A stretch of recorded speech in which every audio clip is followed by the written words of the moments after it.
Ghost of Tsushima is a brilliant game. There is no arguing that.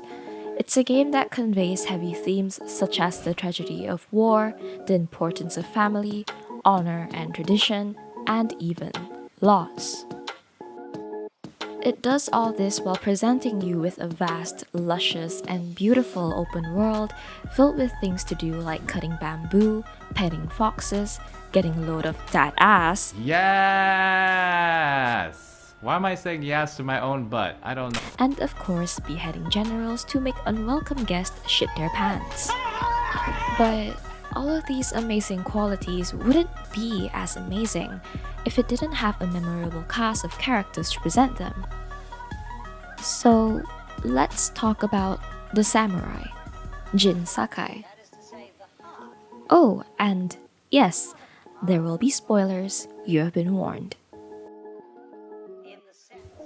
In Bushido, Jin is actually one of the 8 virtues of the samurai code. It stands for benevolence and mercy, basically kindness. Jin's personification of, well, Jin, is well portrayed throughout the game. Despite being a lord, he is still respectful to the lower class, the peasants, and even his enemies. He immensely cares for his people and treats them with kindness and respect.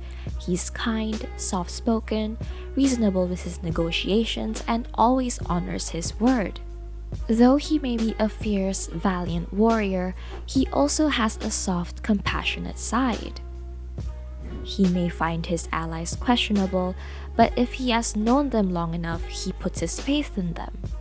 When he was assisting Lady Masako to track down her family's killers, he empathized with her, stating that he knew what it was like to be the last of one's clan. When he encountered the samurai imposter Jinroku, he gave him mercy, despite him having taken advantage of a samurai's treatment.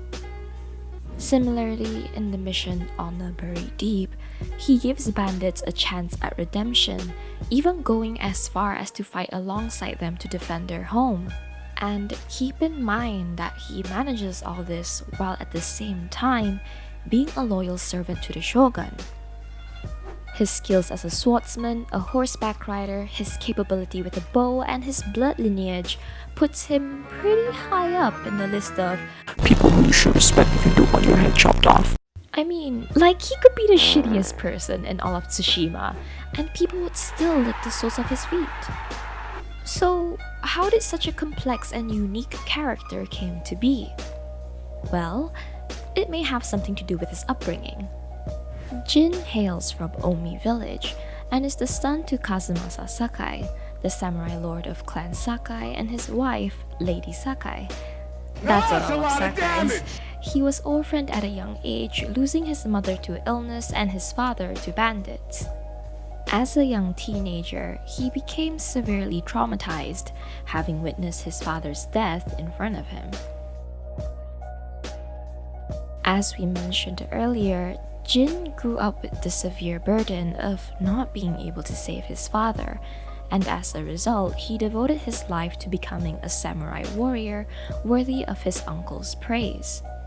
His training is largely fueled by his strong emotions, which shows through his actions and tenacity. Lord Shimura tells Jin that to be a masterful samurai, Jin needs to master his emotions, to which Jin respects. As time goes on, Jin learns to master his emotions more, which an adult samurai Jin projects well. Despite so, he's still the valiant and witty Jin from so long ago.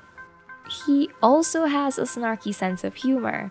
He doesn't show it very often, but every now and then, he'll deliver a devastating one-liner to break the tension. It made you soft. Then why are you out of breath? Even though he is a master at masking his emotions, there are times where he will break. Most notably during his first attempt at rescuing Lord Shimura, where he faces off against Ryuzo and of course... The game starts off with Jin Sakai along 79 other samurai on Komoda Beach. They're all defending against a Mongol invasion of thousands of men. Despite the overwhelming odds against their favor, Jin doesn't falter when offering his life to defend their home. He's a proud warrior inseparable from the samurai tradition, and would proudly embrace a warrior's death. Stop it. God, or Sucker Punch rather, has other plans in store for him. In what should have been a suicidal attack to take down the Khan, Jin gets blown away and shot in the back twice, rendering him unconscious. Through sheer will and determination, or resolve, he survives by the skin of his teeth. He's then nursed to health by a thief named Yuna. Though thankful for her aid, he is still disgruntled and upset, resentful that he did not die alongside his allies on Komoda Beach, as an honorable warrior should, I guess. Because of this, he constantly tries to throw himself into battle, no matter the odds, to save his honor. Because yes, I too would rather leave than As he recruits his allies, he remains loyal to his code and fights his battles as a samurai. As samurai, he can only defeat them purely by skill. No trickery, no deception, and definitely no... Run, cowards! this. Jin, what are you doing? He fights his enemies with honor, alerting them with visual and audio cues before drawing his sword to instigate traditional showdowns. Committing any acts of terror like this is strictly prohibited. This is to protect not only the samurais, but also the shogun's image as an orderly ruler that does not thrive on fear, but rather respect.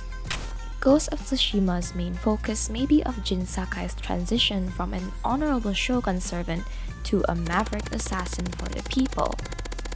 But throughout the game, he still keeps in touch with his roots as a samurai, if not improves on them. His prowess with a sword and bow, while not unmatched, is still top-notch. Throughout the game, he further hones his skills with each camp he liberates. He is humble, and despite being a samurai of high class and caliber, he still enlists the tutelage of profound bowmaster Sensei Ishikawa. He is also proficient in equestrianism. Did I say that right? These are all staples in the samurai tradition that Jin proficiently exercises in his journey.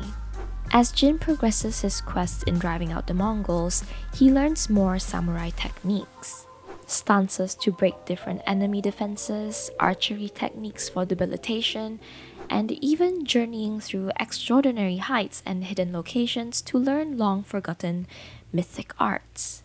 He is someone that, despite already being feared as a wild, savage beast of a killing machine, is always improving his craft. While Jin had been shying away from the true samurai's path ever since he was rescued by Yuna, his first drastic action into becoming the dishonorable Ghost was during a mission to rescue Yuna's brother, Taka. Yuna pleads to Jin to bend his code and makes the really logical statement that challenging an entire camp would only get himself killed, and it also risks the Mongolians' killing of hostages as retaliation. Jin reluctantly realizes this, and in true dishonorable fashion, stabs his first Mongol in the back. After getting a severe PTSD episode, he finally gets himself together. They successfully save Taka, and he finally accepts that, for the safety of his people, he must deviate from the samurai way. I am the ghost.